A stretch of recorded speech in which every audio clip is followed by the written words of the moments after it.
गोवा में दशहरा, दिवाली और पड़वा जैसे त्योहारों के दौरान गेंदे के फूलों की मांग काफी बढ़ जाती है। इसे पूरा करने के लिए कर्नाटक और महाराष्ट्र जैसे पड़ोसी राज्यों से फूल मंगवाए जाते थे, लेकिन अब किसानों को गेंदे के फूलों की खेती के लिए राज्य सरकार से मिल रही सब्सिडी ने तस्वीर को बदल दिया है। इससे गेंदे के फूलों को लेकर दूसरे राज्यों पर गोवा की निर्भरता कम हो गई है।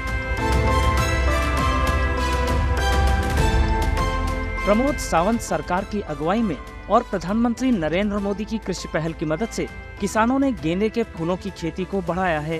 2024 में 400 से ज्यादा किसानों ने 30 हेक्टेयर में 180 टन गेंदे के फूल उगाए, जबकि 2022 में सिर्फ 15 हेक्टेयर में इसकी खेती होती थी।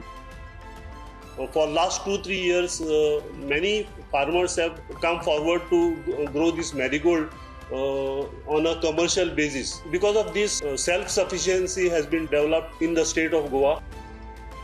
केंद्र के राष्ट्रीय बागवानी मिशन और राज्य की फूलों की खेती योजना से किसानों को प्रति हेक्टेयर 75,000 रुपए की सब्सिडी मिलती है।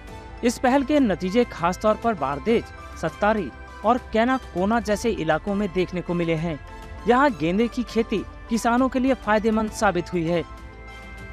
सत्तारी में रहने वाले संदीप परब पेशे से सिविल इंजीनियर थे, लेकिन अब वे गेंदे के फूलों की खेती करने वाले किसान बन चुके हैं।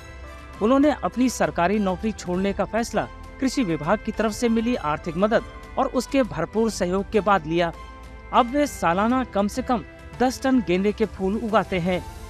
मुझे सीड्स भी मिले हैं और मशीनरीज भी मिली है और इंफॉर्मेटिव नॉलेज जो रहता है वो भी मिला है। उनकी मदद से स्टेट गवर्नमेंट के एग्रीकल्चर डिपार्टमेंट की मदद से और स्वयंपूर्ण भारत की स्कीम की मदद से और सेंट्रल गवर्नमेंट की मदद से मैंने ये सब किया है। The agriculture department giving a subsidy on the mulching, giving the subsidy on the seedlings and their daily visits have a lot of support for the farmers in Goa.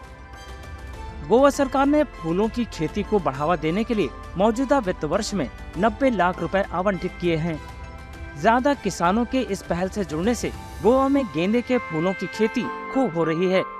गेंदे की खेती के लिए सरकार की कोशिश आगे भी जारी रहने की उम्मीद है। इससे यहाँ की अर्थव्यवस्था और किसानों दोनों को फायदा होगा।